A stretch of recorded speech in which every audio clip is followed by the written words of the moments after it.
rápido posible.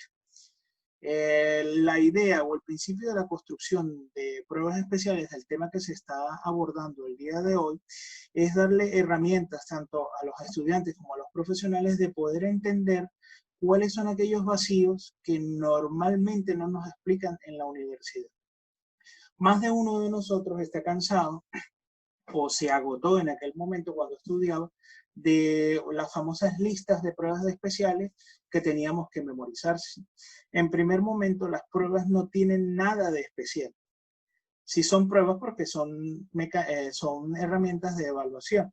Sin embargo, el término especial ya nos aleja de la realidad. ¿Por qué? Porque nos traza o nos coloca una barrera inmensa indicándonos que existe como una especie de dificultad o un secretismo para desarrollar estas pruebas, estas dichas pruebas o mal llamadas pruebas especiales. A partir de aquí, ya una vez finalizada esta presentación, debemos de quitarnos ese concepto de la cabeza de aprendernos de las 1.200 o 5.000 pruebas especiales que nos dan en una lista, cuáles son las que debemos utilizar. Vuelvo y repito, para el que no me comprendió. La situación es la siguiente. Imaginémonos nosotros a nivel de estudiante todos. Vamos a colocarnos todos a nivel de estudiante, hasta en mi posición. Cuando yo, por ejemplo, estudié, yo veía técnicas de evaluación y diagnóstico. Cuando empecé a ver la unidad curricular,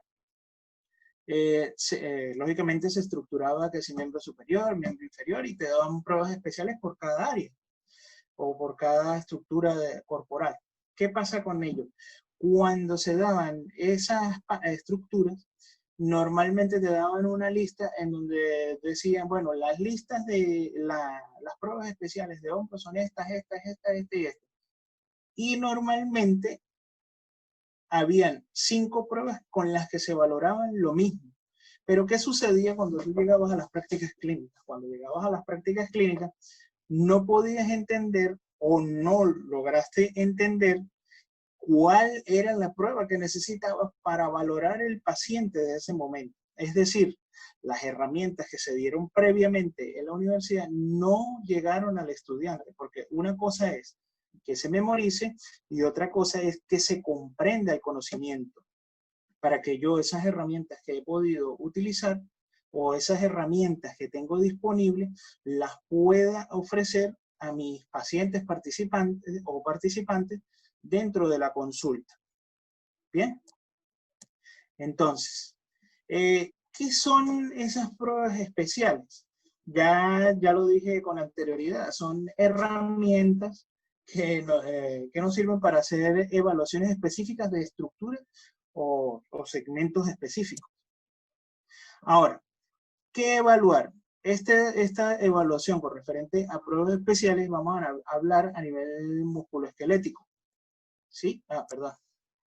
Vamos a hablar a nivel musculoesquelético. ¿Por qué a nivel musculoesquelético? Porque particularmente existen pruebas especiales normalmente para la parte del sistema nervioso. Sin embargo, las voy a nombrar digamos, de la manera más superficial posible para tener un entendimiento generalizado. Sin embargo, la evaluación que se plantea es del sistema musculoesquelético. Bien.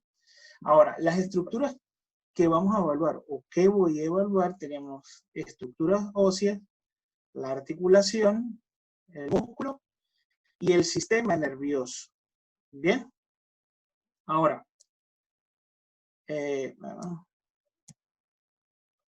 con referente a las estructuras óseas, el mecanismo que se va a utilizar para el sistema de evaluación, lógicamente va a ser la observación de primer momento, porque si encontramos una deformidad externa que no tiene sentido, asumimos que posiblemente puede haber una fractura de una estructura, ¿sí?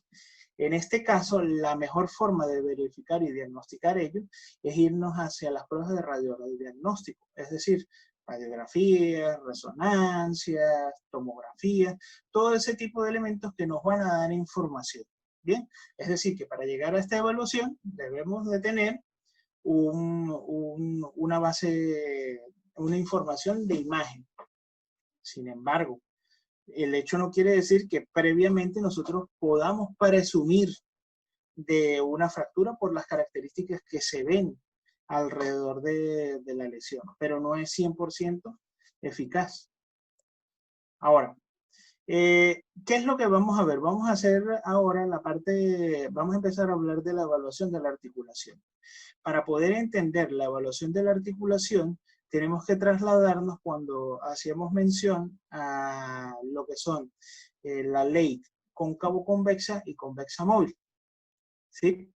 Estas leyes fueron establecidas para la aplicación de la técnica Kaltenborn o método de terapia manual denominado Kaltenborn o técnica de Kaltenborn o método de Kaltenborn.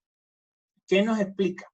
En la primera parte, que es esta imagen que tenemos del lado de aquí, esta que tenemos aquí, nos hacen mención que cuando el extremo fijo es cóncavo, estoy entre una situación articular cóncavo-convexa y en caso el movimiento de deslizamiento interarticular posee direcciones opuestas al movimiento del extremo óseo móvil. ¿Qué quiere decir? Tenemos que un segmento convexo, que es el que tenemos aquí, va a estar fijo y el que se va a mover es este cóncavo, que es el que tiene el espacio por aquí, hacia adentro, ¿sí? Entonces él se va a mover en direcciones tanto para arriba como para abajo de acuerdo a lo que lo permita la articulación. Independientemente de que ustedes hayan escuchado nombrar de que a nivel articular hay movimientos accesorios. Movimientos accesorios es otro tipo de movimiento a nivel articular. Por ejemplo, si una articulación desliza hacia arriba y hacia abajo, el movimiento accesorio puede ser una rotación. Normalmente se considera un movimiento accesorio aquel movimiento que no puede hacerse fisiológicamente o funcionalmente la estructura. Es decir, que es ayudado por el fisioterapeuta o el operante externo para realizar la terapia. Por eso es, en este caso, supongamos una falange que esté siendo sometida a un deslizamiento superior, inferior. ¿Qué sucede? Hay publicaciones o técnicas que avalan movimientos accesorios. En este caso, el movimiento accesorio lo denomina movimiento de rotación. Bien, no es el caso que vamos a utilizar. Vuelvo y repito. Para la evaluación de la articulación solamente vamos a utilizar la parte más básica, que es el movimiento de deslizamiento y rodamiento establecido en los parámetros de Kaltenborn, en donde hablaba de estructuras cóncavas y convexas, en donde la estructura convexa va a ser fija y también tenemos una estructura convexa móvil. Bien.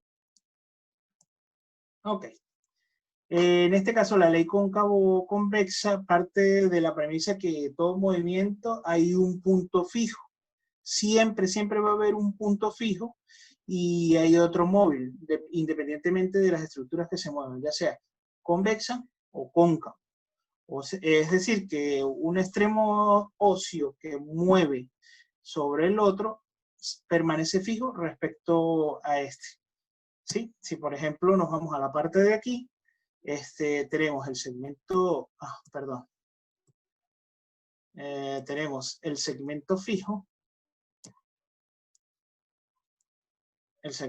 que tenemos aquí, y el segmento móvil nuevamente. ¿Bien? Ok.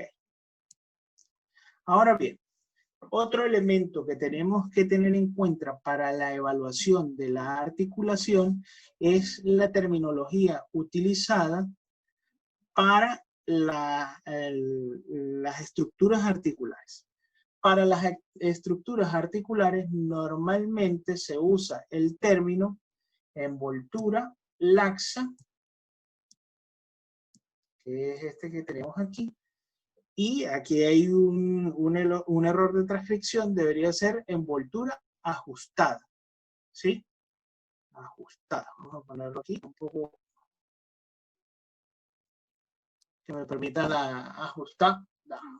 Aquí es difícil porque estoy trabajando desde una tablet. Bien, repito, la articulación va a tener dos tipos de envoltura, una envoltura laxa y una envoltura ajustada. Bien.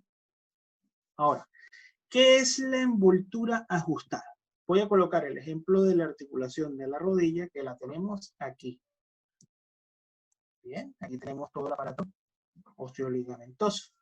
La envoltura ajustada es simplemente la tensión del aparato, ligamentoso de toda la articulación de la rodilla. Es decir, en este caso, los más visibles que tenemos es el ligamento cruzado anterior y el cruzado posterior que tenemos aquí atrás.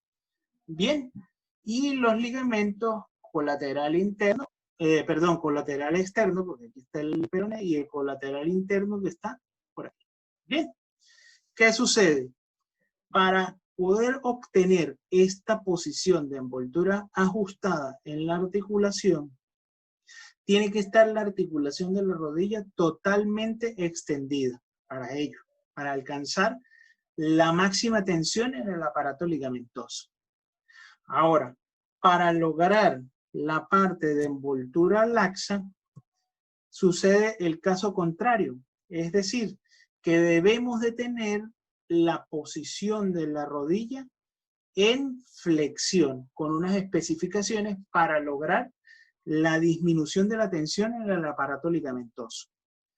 Ahora, una vez obtenido esto, podemos evaluar la articulación. ¿Cómo la vamos a evaluar? Vamos al principio lógico de que tenemos una rodilla extendida. Si un paciente no presenta trastornos del aparato ligamentoso, sobre todo el ligamento cruzado anterior y cruzado posterior, si nosotros empujamos a una persona está en bípedo y empujamos desde la cara anterior de la tibia hacia atrás, la rodilla no debería desplazarse porque todo el aparato ligamentoso me lo impide. Bien, ahora, si el aparato ligamentoso está deteriorado, en esta posición de extensión va a haber una movilidad exagerada hacia donde haya la lesión o esté presente la lesión del ligamento correspondiente.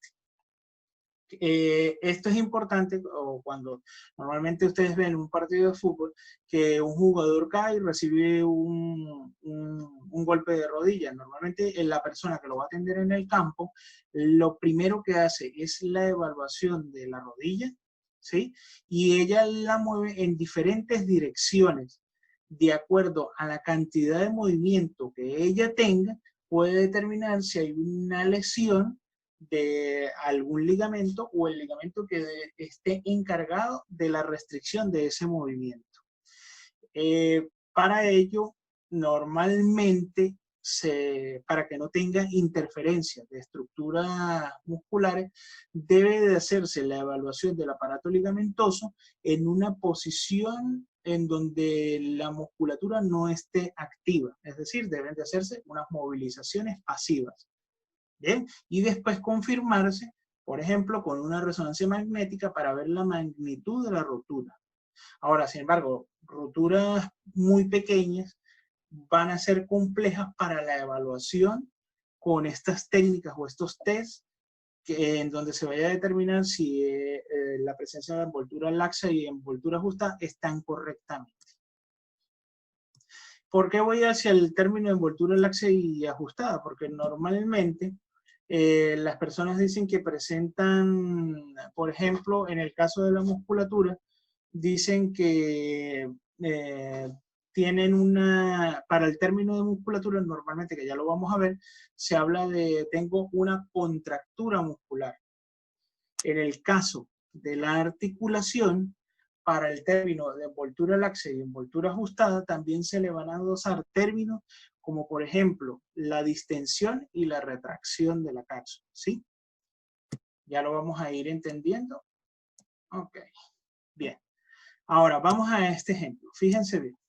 De manera muy gráfica tenemos la que se conoce como prueba de cajón.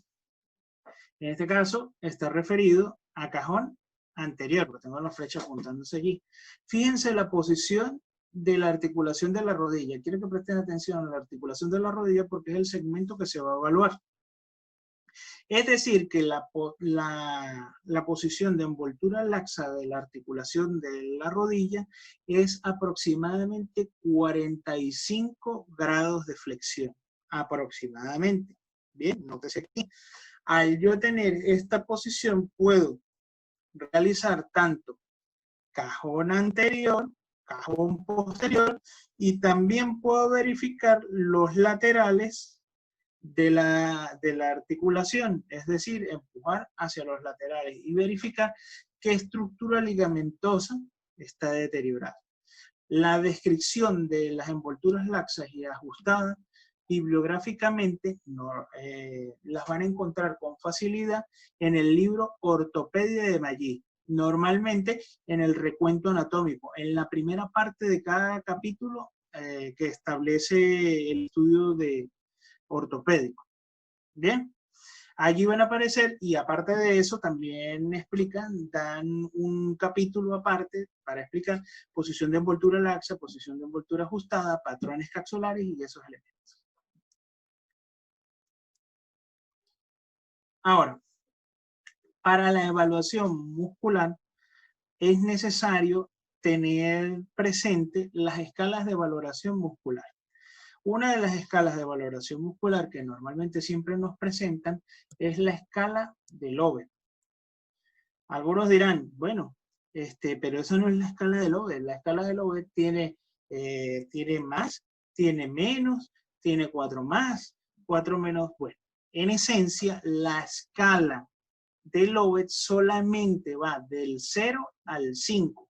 De acuerdo a las descripciones que están aquí, considerándose que 0 es ausencia de contracción y 5, movimiento contra la gravedad y resistencia máxima.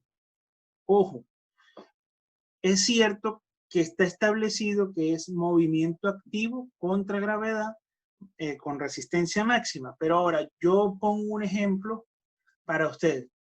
¿Qué sucedería si yo hago esas pruebas de valoración muscular adentro de una piscina? Bien, ¿cómo hago yo para hacer una valoración grado 5 dentro del agua? ¿Va a ser certera la evaluación de fuerza? Pues en este caso, ¿qué es lo que sucede?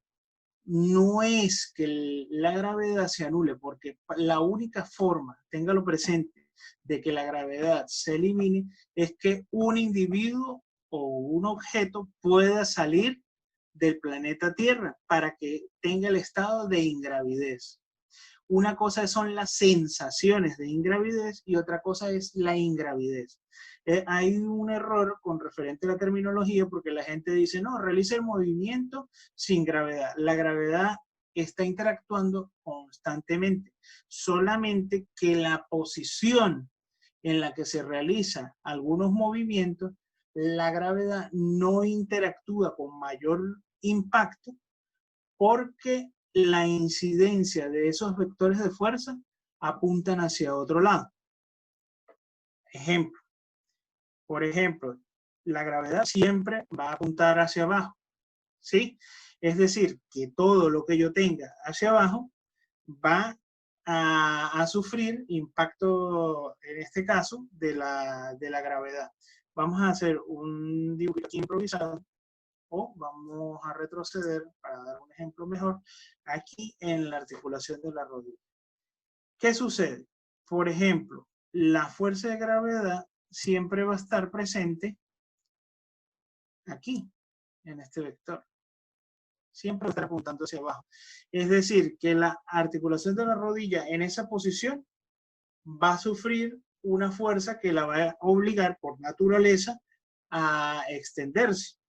Pero si yo colocase al individuo de lado, ¿sí? La rodilla no va a tender a flexionarse porque la acción del vector de fuerza de gravedad incide es por la parte lateral de la rodilla, ¿sí? En este caso es un poco más difícil porque la imagen no la podemos mover hacia un lateral. Pero imagínense que el individuo se acueste de lado y ya el vector de fuerza no interactúa por detrás de la rodilla, sino por la parte lateral interna o lateral externa de la rodilla. Tienen que tener siempre presente eso, porque normalmente en las pruebas o en los exámenes de evaluación de kinesiología o análisis de movimiento corporal humano, siempre hay un error. Siempre hay un error. Y no debería de hablarse de evaluación muscular que si en contra o a favor de la gravedad, ni ejercicios a favor ni en contra de la gravedad, porque siempre va a haber gravedad, siempre va a haber gravedad. Peor aún, muchas veces se dice que haga ejercicios en ausencia de gravedad. Los que son expertos en agua, algunos cometen el error en decir de que yo meto al individuo dentro de la piscina y ahí no hay gravedad. Siempre va a haber gravedad. Para la explicación a ello de este fenómeno de la gravedad dentro del agua es que el agua brinda condiciones específicas para que exista una sensación de ingravidez. Sin embargo, hay gravedad. Bien, ahora continuamos con la siguiente lámina, en donde vamos a encontrar la escala de Kendall. El famoso libro de Kendall de músculos, que todo estudiante de fisioterapia lo usa como referencia o libro de cabecera. El libro de Kendall tiene una particularidad que a veces cometemos el error de no revisar las primeras partes de los capítulos de los libros que nos explican más o menos cómo se van a hacer las valoraciones. Con Kendall normalmente nosotros nos vamos a la parte de aprender todas las pruebas que hay, pero nunca le encontramos sentido, ni sabemos qué prueba vamos a utilizar, ni cómo la utilizamos. Ahí es donde viene el inconveniente o la realización de esta presentación, de que es tratar de hacerle entender a las personas de que con elementos básicos yo puedo generar pruebas. Bien, en el caso de Kendall, para los gradientes de fuerza, él usa 5 gradientes, pero estos gradientes él los va a utilizar de acuerdo a porcentajes, en donde 5 es normal, gama total de movimientos, aquí utiliza el término contra la gravedad, y total resistencia. Y tenemos un grado 0 en ausencia de contractilidad, ¿sí? Muy sencillo.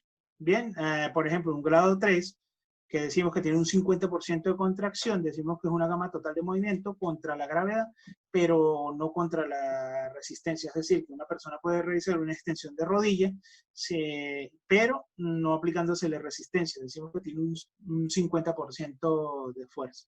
Este es el parámetro que utiliza Kendall en su libro para la evaluación. Ahora, empiezan a aparecer modificaciones dentro de las escalas de clasificación de la fuerza, en donde Lovett y Daniel hacen una fusión de estos sistemas y lo dividen en contra de la gravedad y eliminando la gravedad. Pero bueno, eso es lo que hay. Lo cierto es que aquí utilizamos ya no solamente 5 números, sino van a haber modificaciones, por ejemplo, como 3 menos o menos 3 y 3 más. Fíjense, el 3, arco de movimiento completo, sin resistencia y sin modificar la postura. Y en el 3 más tenemos arco de movimiento completo por una pequeña resistencia sin modificar la postura. Bien, el 3 menos, un arco de movimiento incompleto sin resistencia. Tenga presente de que al final de todo esto, la siguiente escala de fuerza que estamos utilizando es esta, la que usted conoce es esta. Esta escala de fuerza de clasificación con la que corresponden estos criterios y determinan una calificación. Pero también tenemos que estar claros que estas valoraciones de fuerza son muy, muy subjetivas. ¿Qué quiere decir que sean subjetivas? Que hay estudios que indican de que un evaluador no coincide con los datos aportados por otra persona que haya hecho la misma evaluación. Es decir, tenemos 2 fisioterapeutas en un salón y entra primero uno, evalúa y le dice dentro de su informe que él tiene 4 menos de fuerza o menos 4 de fuerza. Cuando entra el otro fisioterapeuta, él dice no, él no tiene menos 4, él tiene 3. Entonces, estos criterios se repiten mucho cuando se hacen estudios de la fiabilidad de estas pruebas de valoración. Son muy subjetivas, sin embargo, se siguen utilizando. Y entonces aquí vamos a encontrar la escala del 0 hasta el 5, con las modificantes que usted conoce, es decir, o las modificaciones que usted conoce. Tenemos 0, no se palpa contracción; 1, contracción sostenida, no hay movimiento; 1 más, inicia el movimiento sin gravedad, ¿sí? 2 o 2 menos, mitad o 2/3 del arco de movimiento sin gravedad, y así sucesivamente. Cuando llega a 3, tenemos el arco completo de movimiento contra la gravedad. Y en 5, arco completo de movimiento contra gravedad máxima y resistencia.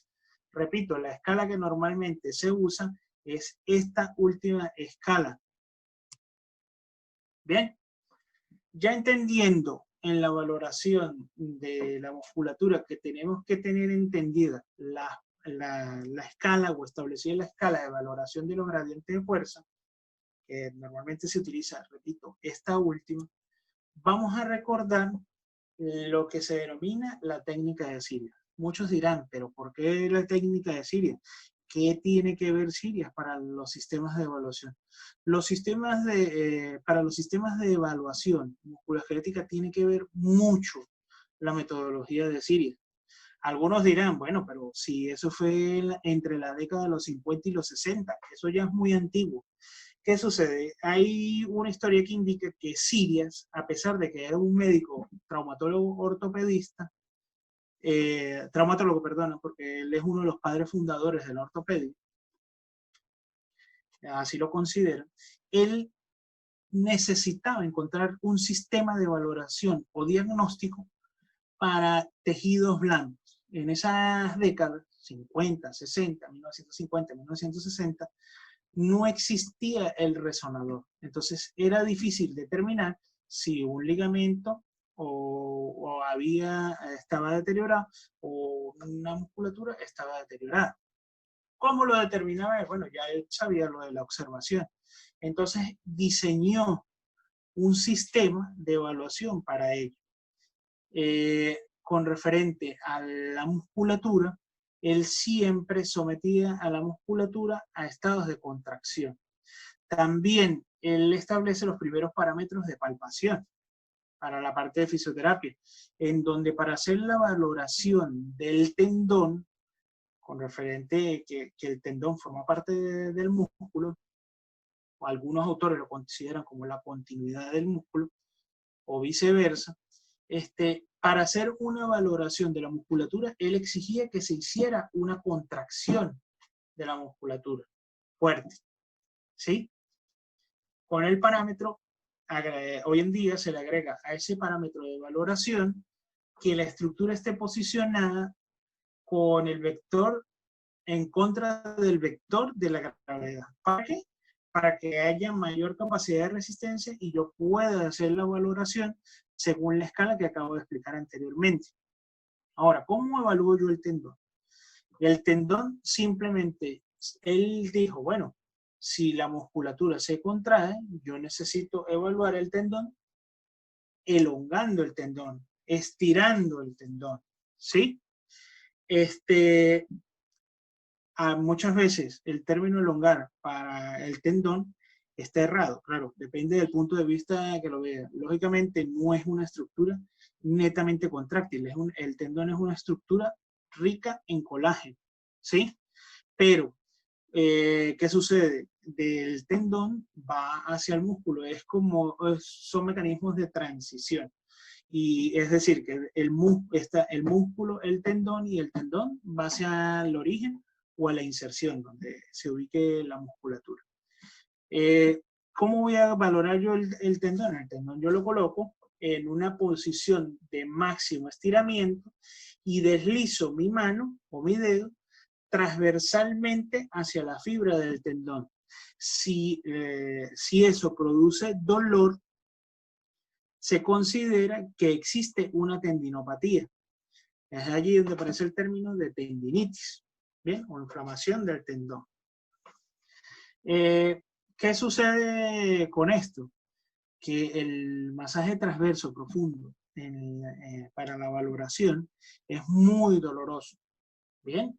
hay que tener unos estándares previos para poder determinar si verdaderamente está inflamado o no está inflamado, o está doloroso o no está doloroso. Bien, con referente a la evaluación en general, nunca se mortifiquen, y es una recomendación que les hago, no solamente yo, sino todos los libros de evaluación y diagnóstico de fisioterapia indican de que la práctica hace al maestro. Es imposible salir de primer momento diciendo que uno es un evaluador experto del sistema musculoesquelético. A medida que se van haciendo muchos procedimientos de evaluación y diagnóstico con nuestros pacientes en las prácticas clínicas, se va agudizando o mejorando el sistema de valoración.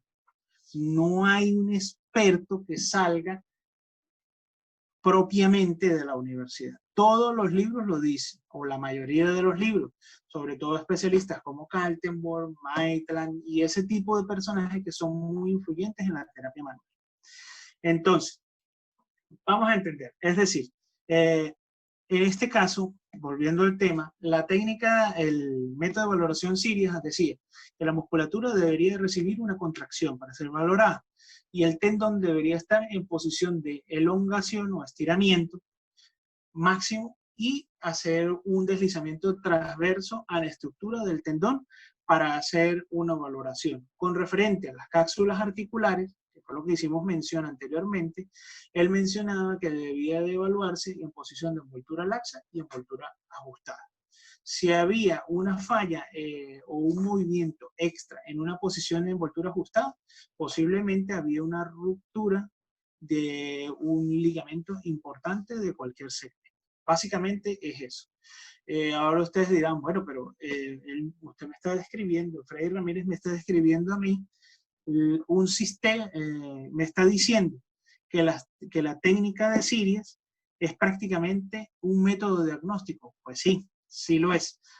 El principio fundamental de la terapia manual es que las herramientas diagnósticas utilizadas en cualquiera de las técnicas, ya sea Kaltenborn, Mackenzie, Sirius y otras más, simplemente nos van a llevar a un tratamiento. Es decir, que estas mismas herramientas de evaluación nos sirven de tratamiento.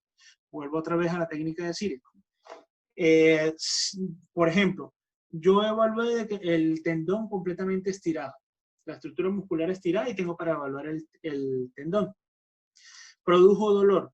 ¿Qué describe Sirius en ese momento? Que debe de quedarse, teóricamente, en su libro, decía que había que quedarse 15 minutos dando fricción transversa al tendón, ¿sí? Pero era muy doloroso. Eso es muy doloroso y los tiempos se han reducido con el tiempo. Los tiempos se han reducido, perdón, a lo largo de la historia, para no redundar, disculpa.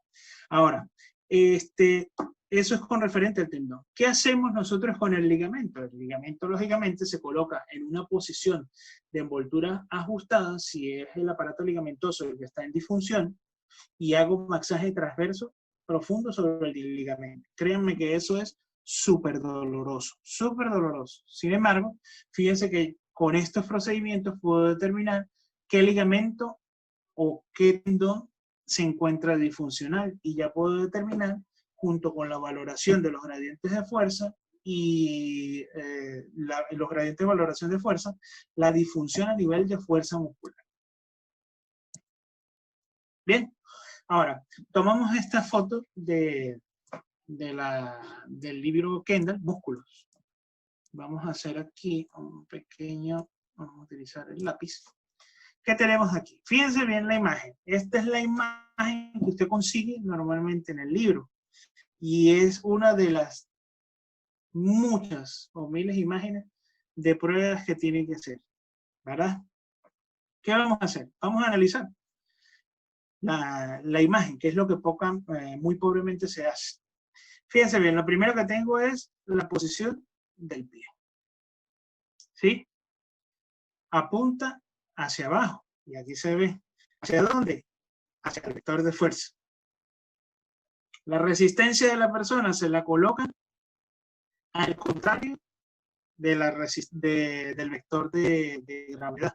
La gravedad siempre va a tratar de llevar el pie hacia arriba y la prueba indica de que él debe elevar el pie hacia la parte de arriba, en esta dirección.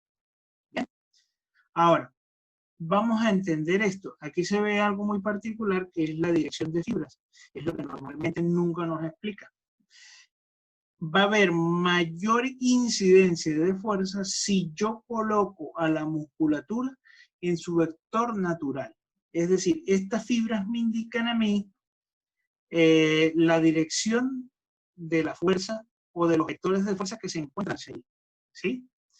Si yo realizo la elevación del pie, los vectores de fuerza van hacia esa dirección, tratando de atraer el segmento hacia arriba, es decir, tratando de atraer la inserción teóricamente hacia el origen, lo más próximo posible. Y a medida que él se aproxime, va perdiendo ese vector de fuerza.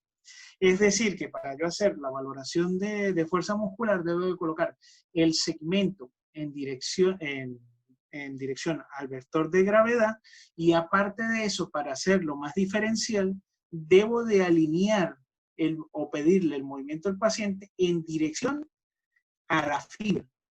Porque si yo coloco, por ejemplo, el pie aquí, voy a colocar un pie feo aquí, y yo le pido contracción al paciente, no va a ser la misma musculatura la que voy a evaluar. Es decir, no estaría evaluando el tibial anterior, estaría evaluando otra estructura muscular. Hay que aprenderse la dirección de fibras musculares. Allí sí no hay para dónde agarrar. Tiene que aprenderse orígenes e inserciones. También poco a poco, no se estresen. Mientras vaya practicando, más rápido se va a aprender los orígenes e inserciones. No se desmotive. Ahora, vuelvo aquí con referente a esto. Vamos a evaluar, por ejemplo, a hacer una valoración de la extensión de la rodilla. Fíjense bien que el extensor de la rodilla, como extensor de la rodilla, tenemos aquí a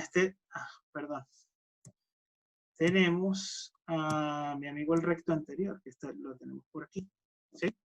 Ese recto anterior se va a insertar por aquí en la cara anterior de la tibia y me va a producir la tracción de la rodilla en esta dirección.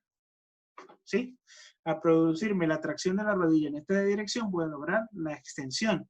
Pero fíjense la particularidad, la rodilla está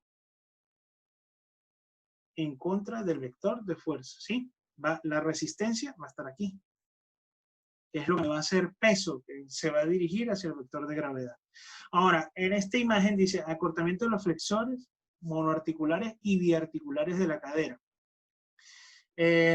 La musculatura biarticular es aquella que se inserta en más de una articulación y la monoarticular es la que se inserta en una articulación. Ahora, hay musculatura que es biarticular y se comporta de manera monoarticular, mecánicamente. Ejemplo de ello, el psoas ilíaco. Bien, pero en este caso de esta imagen, vamos a encontrar un acortamiento analizando esta imagen de la musculatura en general biarticular. ¿Por qué? Porque la fuerza me está obligando a elevarme la rodilla más arriba de la mesa. Eso me indica a mí de que voy a encontrar un acortamiento de la fibra muscular biarticular.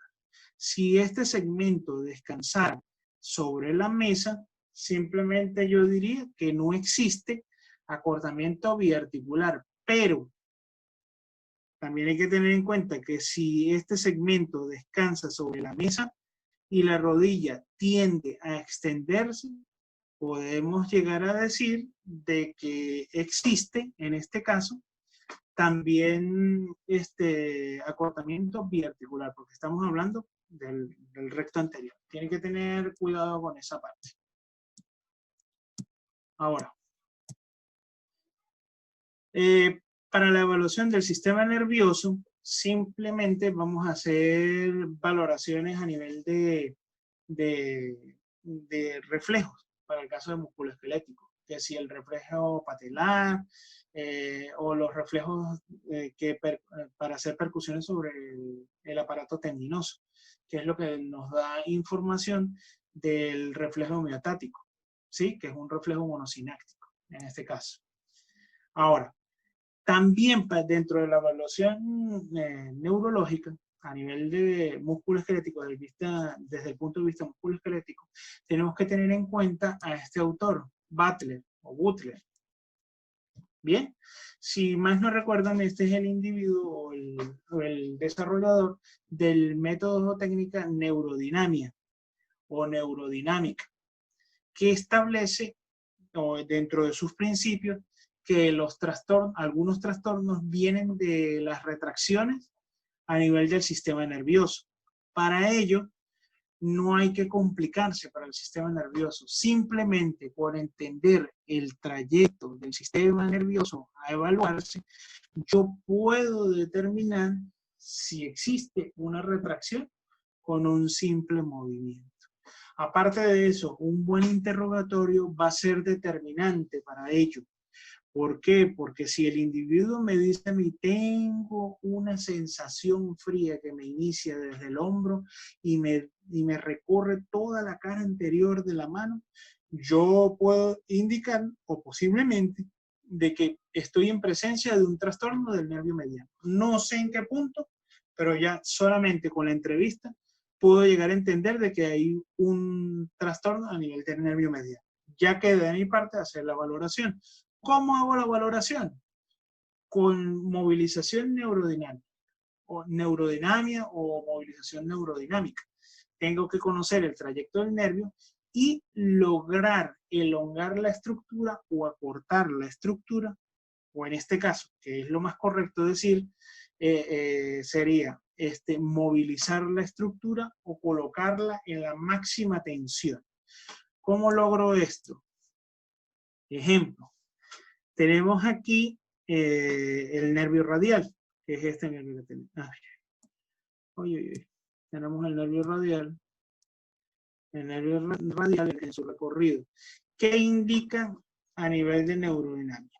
Claro, neurodinamia, vuelvo y repito, forma también parte de la terapia manual, en donde dice que los sistemas diagnósticos siempre van a ser utilizados para el tratamiento. Es decir, tratamiento es igual a evaluación y evaluación es igual a tratamiento. En este caso, se coloca al individuo o al paciente o al participante con inclinación contralateral de la cabeza. Esto es importante. ¿Para qué? Para darle tensión al plexo braquial, que lo tengo aquí. Bien. Una vez que yo lo tengo aquí, voy a colocar miembro superior totalmente extendido con una rotación. ¿Sí? Es decir, una supinación máxima, véalo mucho mejor así, porque el pulgar está apuntando hacia allá. Y muchas veces se le agrega un toque de extensión de muñeca para generar la tensión. Vuelvo y repito, coloco con inclinación contralateral de la cabeza, extensión del miembro superior y supinación máxima para evaluar, en este caso, el nervio radial. Si en esta posición, normalmente la sensación de enfriamiento y parestesia debe de aumentar. Si ese es el caso, yo debo de considerar de que el paciente tiene poca movilización de ese segmento del sistema nervioso periférico y debo de tratarlo. En este caso, pues bueno, ¿cómo se trata? Hay que movilizarlo con el mismo método diagnóstico, teniendo en cuenta de que, según la teoría de Butler, establece de que para el tratamiento la única modificación que él le hace es acortar el segmento nervioso en algún punto. Es decir, muchas veces él logra la máxima extensión del miembro superior y en vez de colocar el tratamiento de la cabeza de manera contralateral, la coloca a favor del miembro a tratar para disminuir la tensión que se produce en el sistema nervioso y así evitar una lesión. Esa es la única diferencia. Y así sucesivamente para tratar de hacer la valoración del sistema nervioso central, pero periférico. Periférico. Bien. Lógicamente, si hacemos percusiones Por ejemplo, en los tendones, en ciertos tendones podemos determinar si existe algún tipo de lesión nerviosa, ya sea axonognesis, neuropraxia o neuropraxia, axonognesis y neuropnesis, perdón. Bien, que son los tres tipos de lesión nerviosa. Bien, compañeros, hasta los momentos vamos a llegar hacia la parte de preguntas. Voy a quitar la presentación y voy a devolverme nuevamente hacia el portal. Si tienen alguna duda, por favor, háganmela llegar. Pero antes de iniciar el ciclo de preguntas, yo vuelvo a recordarles. Tenemos sistemas de valoraciones para los huesos o las estructuras óseas que tienen que ser a nivel de imagen para ser más certero. A nivel muscular debemos de producir una contracción máxima, es decir, las pruebas de contracción muscular. Para evaluar tendón, debemos de evaluar a nivel de tendón máxima extensión del segmento o máxima tensión de la musculatura para hacer deslizamientos transversos sobre el tendón, ¿sí? Para la inestabilidad articular, debemos de conocer envoltura laxa y envoltura ajustada para saber en qué posición vamos a colocar la estructura para evaluarla. Bien, teníamos el modelo de la prueba de cajón y así con estas herramientas podemos desarrollar un sinfín de pruebas especiales, que de especiales no tienen nada. Vuelvo y les repito, simplemente usted aplica estos procedimientos para hacer las valoraciones y se dará cuenta que los nombres de las pruebas pasan a segundo plano. Bien, ahora volvemos al portal, un minutito de aquí, para volver al portal y hablamos desde Zoom. Vamos a ver, ahora sí, ya estamos por aquí y estamos esperando solamente las preguntas. ¿Alguien tiene alguna pregunta? Por favor.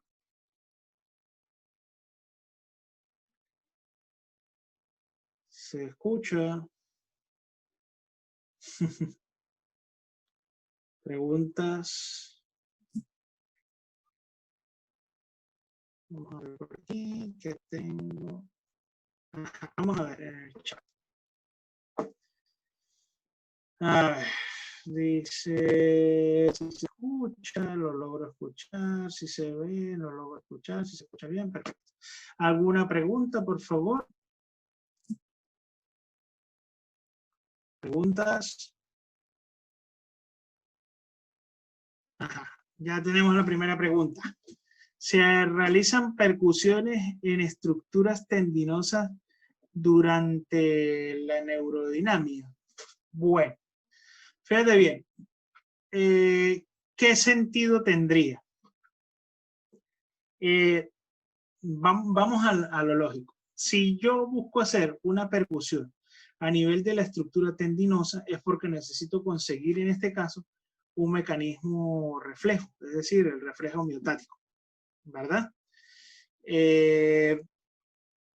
No tiene sentido realizar esto porque la respuesta que me va a producir a mí es hacia la flexión. La neurodinamia, como tal, establece movimientos rítmicos del segmento, no percusiones sobre las estructuras tendinosas. No está descrito así para su metodología. Ahora, si vamos a principios un poco más lógicos, nos damos cuenta de que si yo aplicara, por ejemplo, un golpe al tendón, voy a producir una respuesta inmediata y esta respuesta es de protección. Se va a encoger la estructura. Entonces creo que va a ser un poco incómodo hacer la aplicación del golpe y tratar el sistema nervioso al mismo tiempo. Habría que ver cuál es el mecanismo que busca de tratamiento.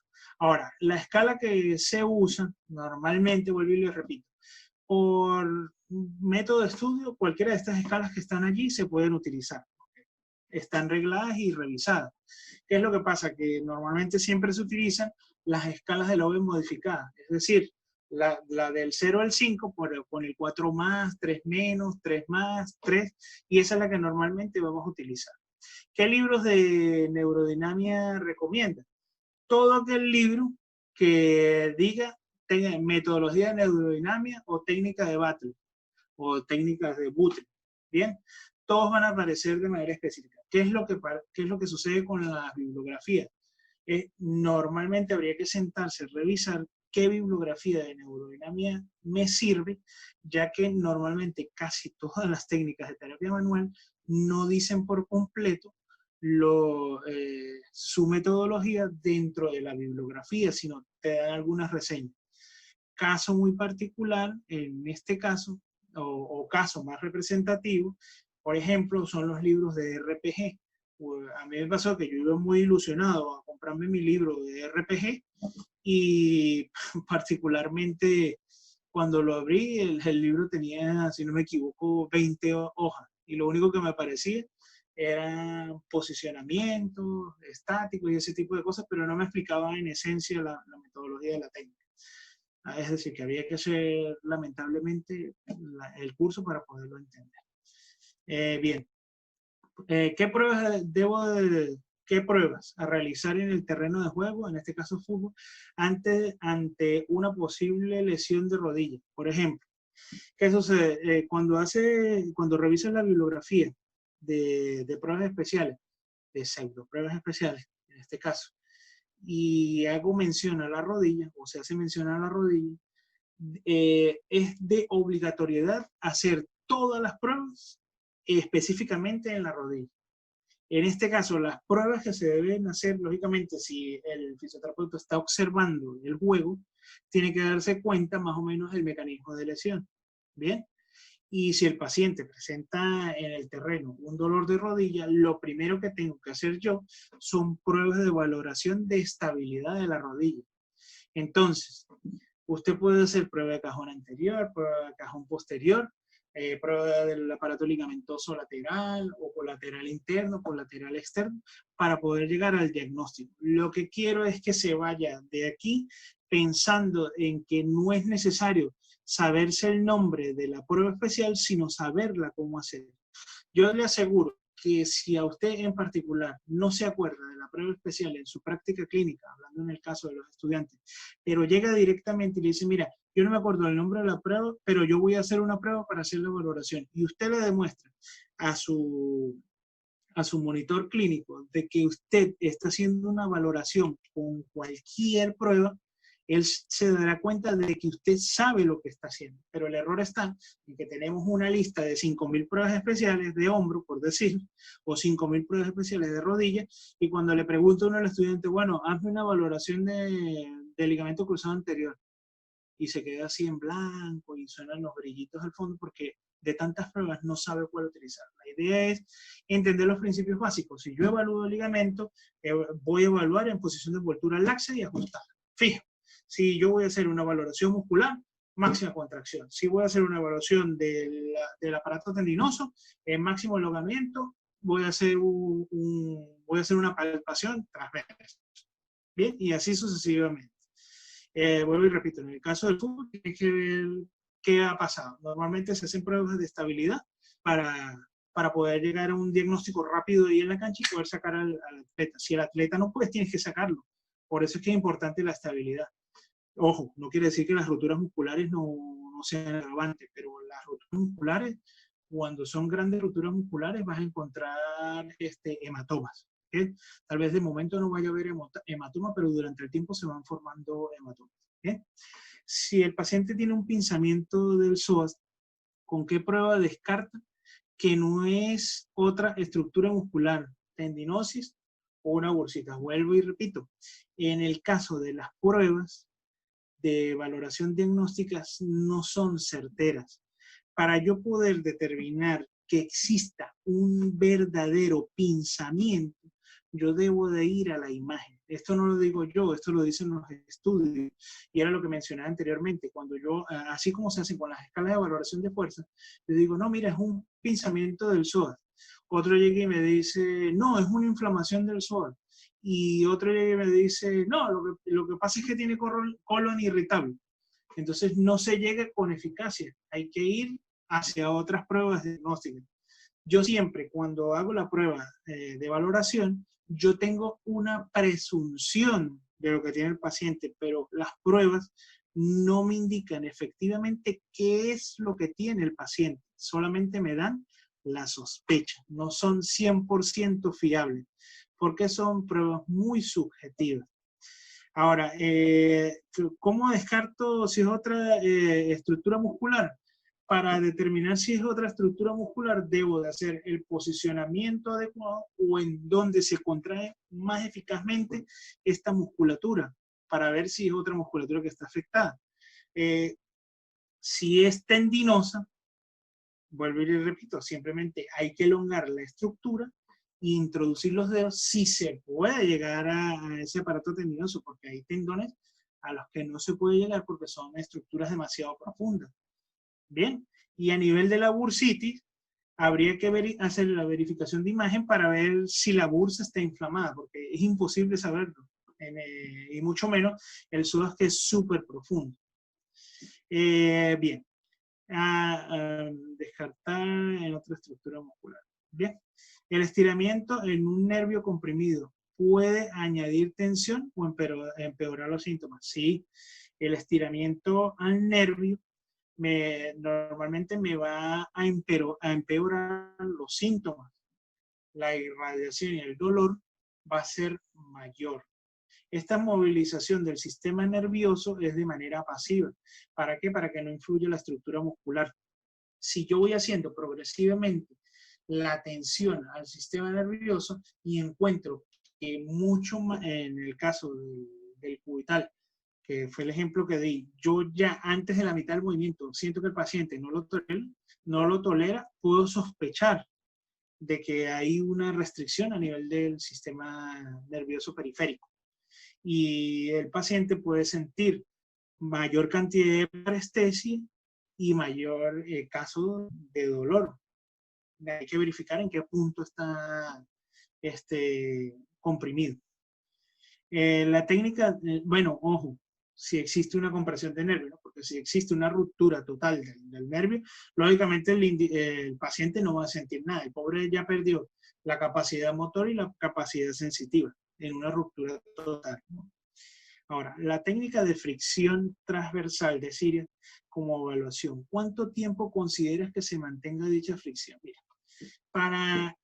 en la evaluación, solamente por unos pocos segundos que usted haga, ya usted tiene previsto de que existe una tendinopatía. ¿Sí? Ahora, quiero aclarar, tienes la tendinitis, que es el proceso inflamatorio, ¿verdad? Pero tienes la tendinosis, que normalmente casi no nos la explica, y es un proceso degenerativo. Para poder determinar si hay tendinitis o tendinosis, tengo que irme hacia las pruebas de imagen. Ya va a depender de la cantidad de vascularización que tenga presente en la estructura y puedo diagnosticar si es tendinitis o tendinosis, ¿sí? Es decir, un proceso inflamatorio agudo o un proceso inflamatorio crónico a nivel del tendón. Pero en la evaluación, con unos pocos segundos se puede saber, ¿sí? Tanto en el tendón como en el ligamento.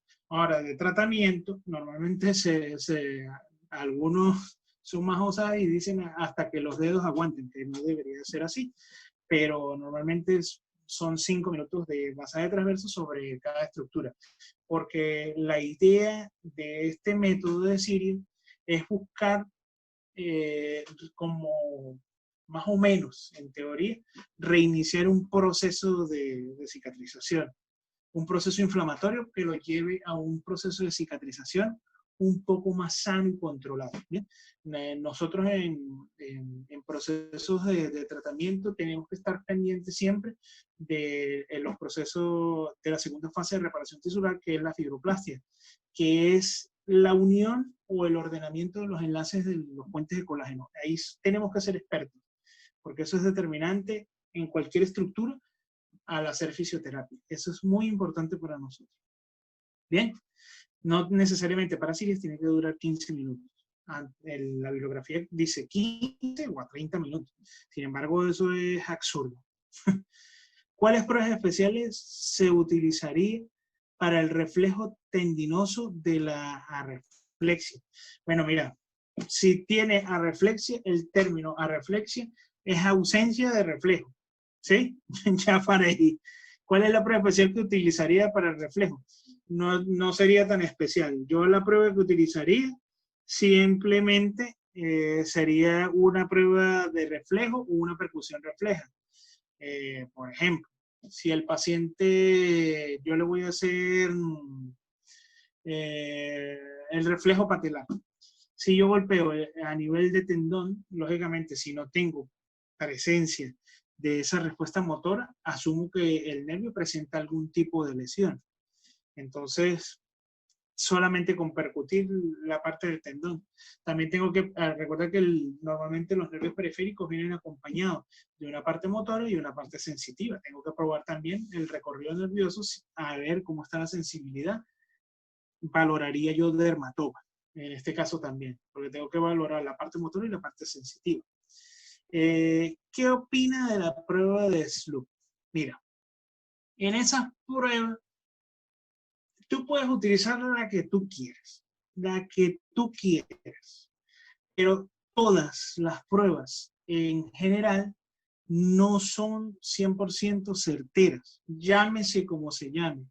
Si la quieres llamar SLUT, si la quieres llamar cajón anterior, es más, yo puedo bautizar la prueba de SLUT, prueba de Frey Ramírez, ¿sí?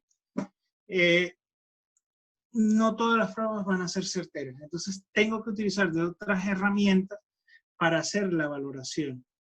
Entonces, no solamente la prueba me va a llevar a un diagnóstico certero, y esto es lo complicado de esto. Bien,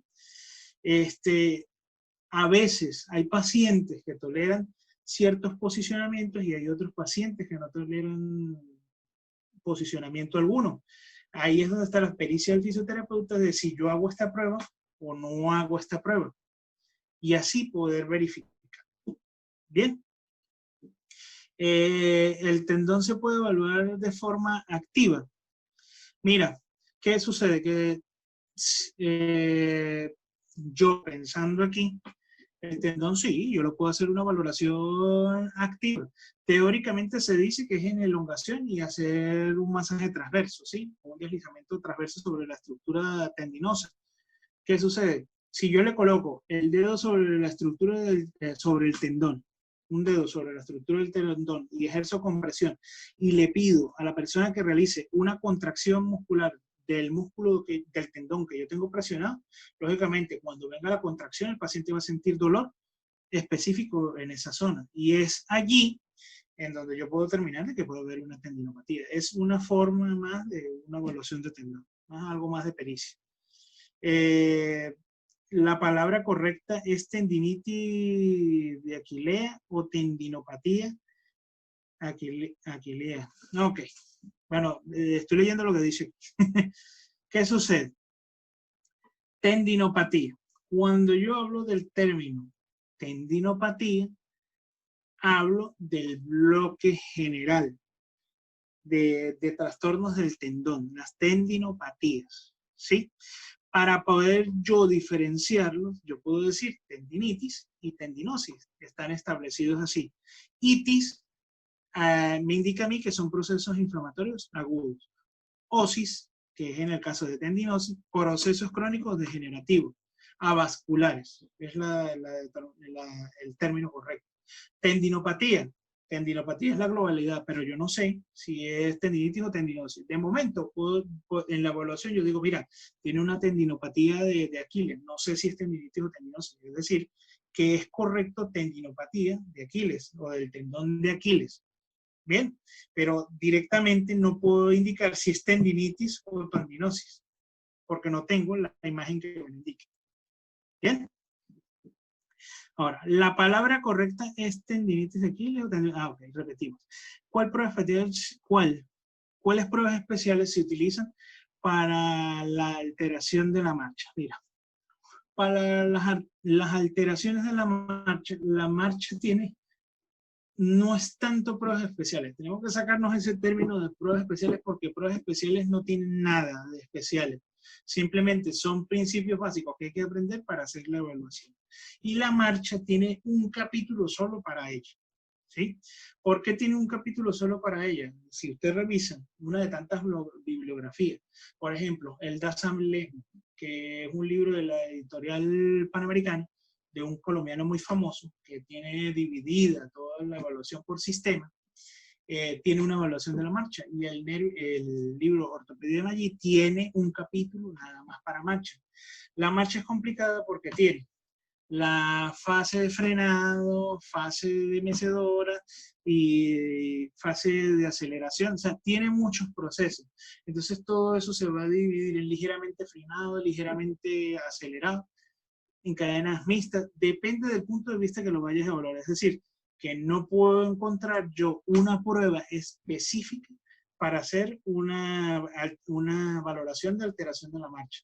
Claro, si yo te considero con esos parámetros básicos funcionales de que la marcha debe de ser así, primera fase, segunda fase, tercera fase, sabiendo qué es lo que hay en cada fase, y yo, por ejemplo, veo que un paciente no hace la primera mecedora, segunda mecedora o tercera mecedora, yo digo, mira, hay una disfunción en tal músculo, pero no puedo determinar a ciencia cierta, mira, no, él tiene una marcha de paciente tabético porque la prueba de Freddy Ramírez tabético lo dice. No, no es eso. La marcha es un conjunto. Bien. También una cosa para agregar con referente a la marcha.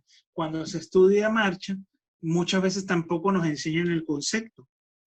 Y tiene que tener presente que la marcha es una pérdida de la condición del equilibrio. ¿Qué sucede? La marcha no es automática, es un proceso aprendido en el tiempo. ¿Cómo se determina eso? Que cuando usted nace, antes de tener el año, normalmente usted se levanta y se cae, se levanta y se cae, con base de sustentación amplia y inicia el proceso de la marcha. Que a lo largo es un mecanismo aprendido, sí, pero no es un proceso automático. Se puede corregir si no hay lesiones muy graves en el sistema nervioso. Entonces voy con la siguiente pregunta. Entonces, ¿debemos evitar completamente el trabajo de flexión en casos de dolor nervioso? No, no necesariamente hay que evitar la flexión en caso, perdón, debemos evitar completamente el trabajo de flexión en caso de dolor nervioso. No.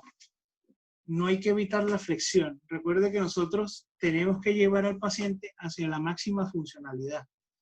Es decir, que llevándolo de una manera progresiva, conociendo todas las herramientas de tratamiento, yo voy avanzando hacia un tratamiento para el paciente. Porque imagínense que yo tengo una pericarditis de hombro o un hombro congelado. Y resulta ser de que yo al paciente le dije, mire, no va a separar, no va a abducir el hombro o abducir, como mal dicen, o está mal dicho, o separar el hombro del plano medio o el brazo del plano medio porque a usted le duele. No, yo debo buscar las herramientas para lograr el deslizamiento adecuado del sistema nervioso y ese tipo de cosas. Eso es poco a poco. Butler considera que el sistema nervioso es flexible. Entonces tengo que llevarlo hacia su flexibilidad máxima, poco a poco con sus movimientos pasivos y su procedimiento que él establece. Eso es una forma. Bien. ¿Qué dice la bibliografía o qué recomienda para tratar el acortamiento de la musculatura mono o biarticular de la cadena anterior del muslo? Como decía el ejemplo, estiramiento o no, tiempo, intensidad. Bien, ¿qué vamos a hacer? En este caso, porque vuelvo y repito la pregunta, ¿qué dice la bibliografía o qué recomiendas para tratar el acortamiento de la musculatura mono o biarticular de la cadena anterior del muslo? Como decía el ejemplo, estiramiento o no, tiempo, intensidad, etc. En este caso, pues, no es necesario la bibliografía. Mira, nada más con conocer la anatomía del cuerpo y saber la dirección de las fibras, usted ya ha descubierto algo que se llama estiramiento analítico. Conociendo la dirección de las fibras, conociendo qué movimiento hace la musculatura, puedo hacer un estiramiento selectivo. Es decir, si el recto anterior del cuádriceps hace extensión, ¿hacia dónde lo debo estirar? Yo debo colocarlo hacia máxima flexión de rodilla para poderlo elongar, es decir, el movimiento contrario al que él hace. ¿Bien? y en dirección a sus fibras. Por eso es que debe conocer la anatomía.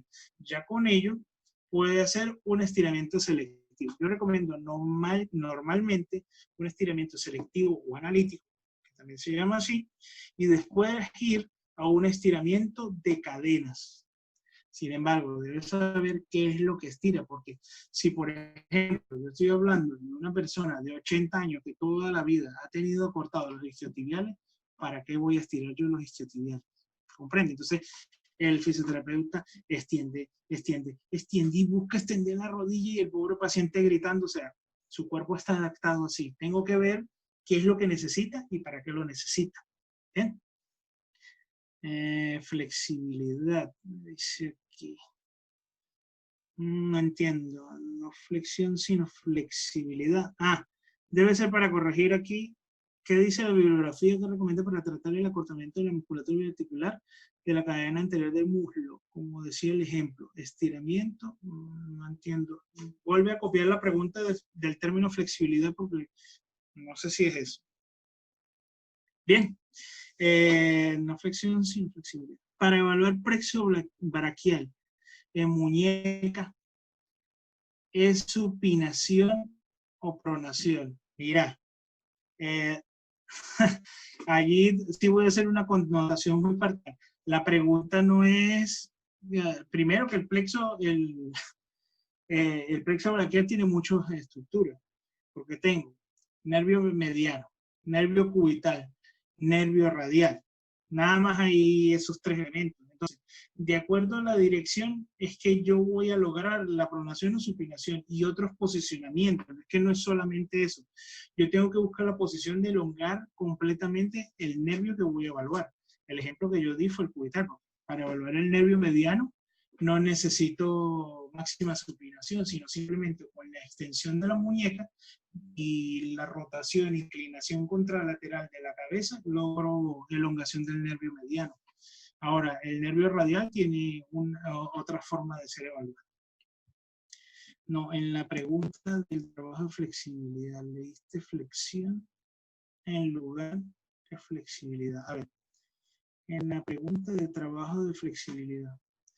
Ay, por favor, si tienes por aquí, si me puedes hacer llegar la pregunta nuevamente, te lo agradecería.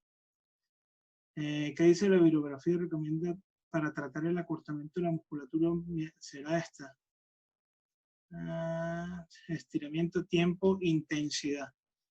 Mira, que me faltó con esta pregunta del estiramiento.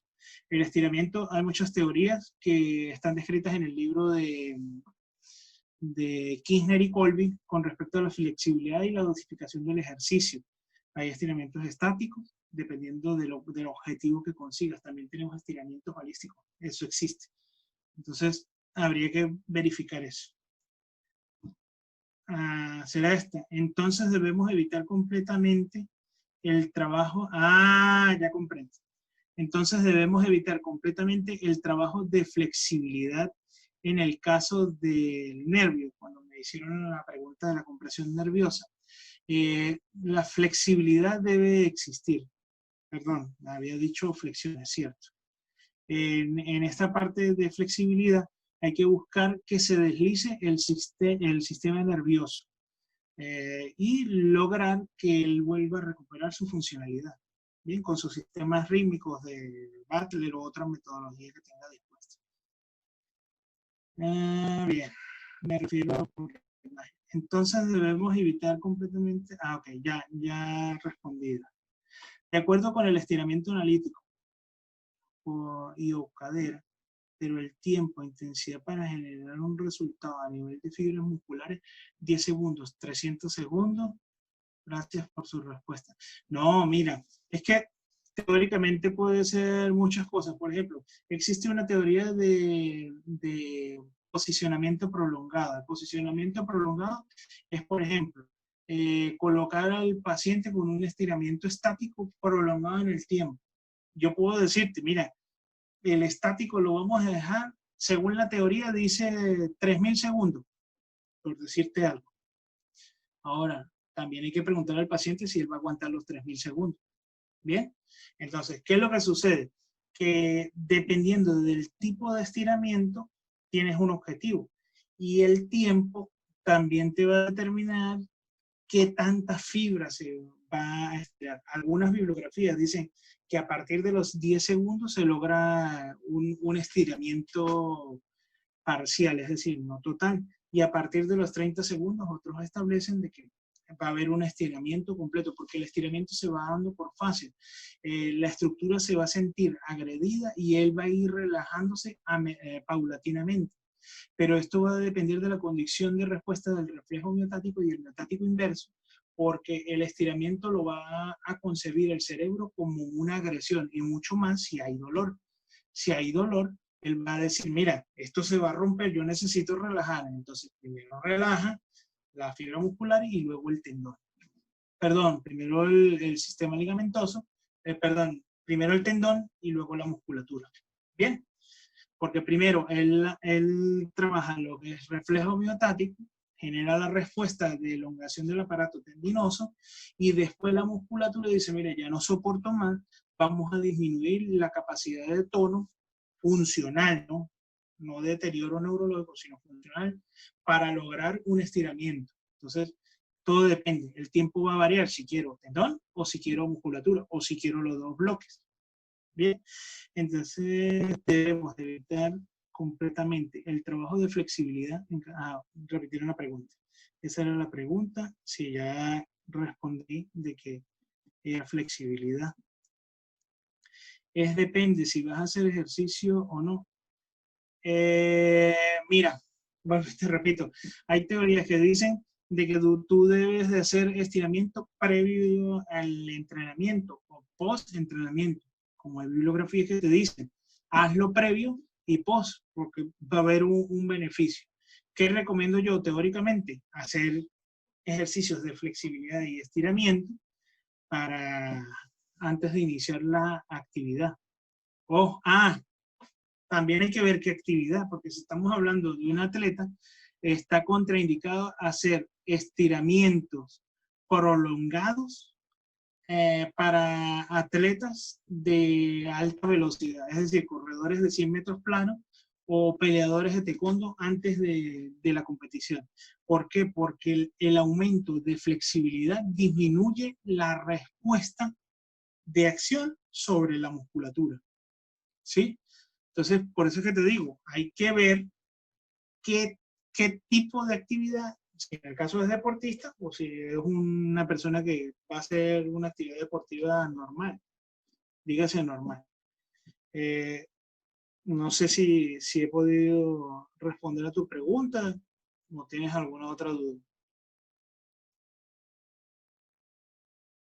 Para aclarar, pues bueno, en el paciente, si hay un acortamiento, yo preferiblemente utilizo estiramientos estáticos, tanto por tiempo como por comodidad.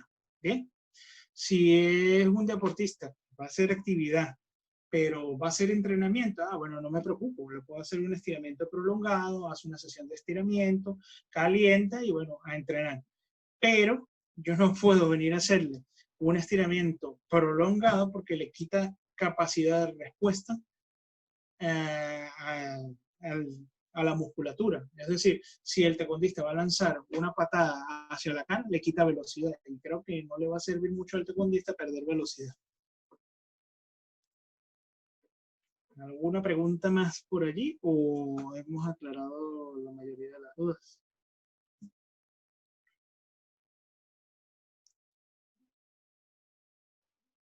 ¿Preguntas? No importa la pregunta que vaya a realizar, hágala, sin miedo, no hay ningún inconveniente. Estamos abiertos para ello. Primero, aproveche que no le veo la cara. Segundo, no lo voy a juzgar, porque no hay pregunta tonta. Más tonto es el que no pregunta. Bien, en este caso, quiero darle las gracias a FisioKine y a los organizadores por habernos abierto las puertas a este simposio y poder entregar de primera mano esta información a todos ustedes. Le doy gracias a la presencia de los estudiantes, que son las generaciones que van a formar parte o nos van a reemplazar, y aspiro que lo hagan de la mejor forma. el objetivo de esta charla es llevar la información de la mejor forma posible. Yo verdaderamente de corazón quiero hacérselas llegar porque lamentablemente muchas veces cuando yo estudié no tenía aquel individuo que me explicara o me hiciera entender todo esto que yo entendía. Y cuando lo iba a preguntar, siempre me decía alguien, usted debe de pagar para aprender todo lo que yo sé. No, el conocimiento es libre y es gratuito. Que hay cosas que se les da un valor, sí. Pero si ustedes tienen alguna duda, si tienen alguna información, anote este correo que yo rápidamente, o al que pueda, le daré la respuesta y le brindaré la ayuda. Como saben, soy el fundador del canal FisioClick y espero que se suscriban al canal. Los invito, porque el canal lo construyen son ustedes, no yo, de acuerdo a las necesidades de ustedes que quieren desarrollar. Tenemos como correo electrónico fisioclick@gmail.com y nos siguen en nuestro canal FisioClick. Estaremos publicando temas. Vamos a estar publicando tu canal de YouTube por las historias y en el Instagram también lo nombramos. Vale. Bien, vale. Para que todos puedan ir a suscribirse. Nosotros hicimos mención del canal de YouTube en el post de Instagram, el promocional para esta clase, pero ya lo vamos a publicar hoy mismo en las historias y bueno, tú sabes que a medida que vayas publicando más videos, nosotros vamos actualizando con nuestras historias. Vale.